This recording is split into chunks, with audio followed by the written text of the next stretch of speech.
Magandang gabi po sa inyong lahat at welcome back po sa aking YouTube channel. Bago natin umpisahan ang video na ito guys, gusto ko lang magpasalamat sa lahat ng mga sumuporta po sa aking YouTube channel. Shoutout po sa inyong lahat. Oh my God. Hindi po nag-comment. Alam ko po nandyan lang kayo sumusuporta sa akin. Thank you po sa inyong lahat. So ngayon guys, basic test tayo. Gamit po itong kutsara. Oh no. Ayan guys. So ito po yung gagamitin natin pang test dito sa tatlong singsing. Itong tatlong singsing na ito guys ay iba't ibang klaseng metal po ito. Yung dalawa po nito ay gold plated, yung isa po nito ay gold. So yan guys. So yan po yung kulay niya at saka itsura. Sa mga eksperto guys, isang tingin lang nila, alam na po nila yung gold or hindi. What? Dahil po sa kulay. Pero sa mga hindi po eksperto, so pwede nyo pong itry ito. Gamit lang po ang kutsara. So itong kutsara na ito guys ay stainless po. Oh my God. Ipaliwanag ko rin ito mamaya guys, kung bakit po kutsara na stainless yung gamit natin pagkatapos ng ating test. So, tingnan nyo maigi yung kutsara guys, ayan.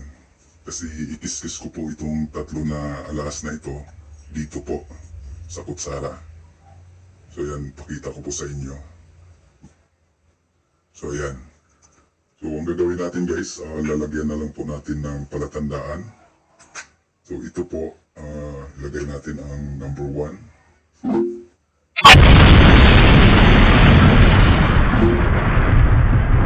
Ito naman po ay number 3. So, ayan. So, unahin natin si number 1. Ikiskis natin ito guys, dito. Oh my God.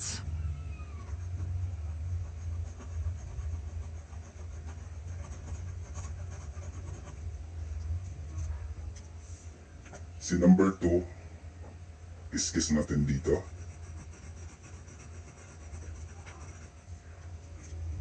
Si number 3, kiskis natin dito.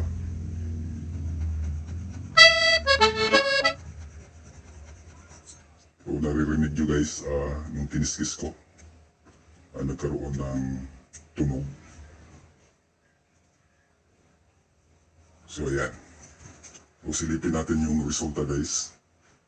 So, ayan guys, si number 1, nagkaroon po siya ng gasgas or scratch. Si number 2, ganun din. Si number 3 guys, wala. So, ayan. So, narinig nyo naman guys, nung kinuskos ko po itong si number 3, tumutunog. So, ulitin natin guys, para makita nyo talaga.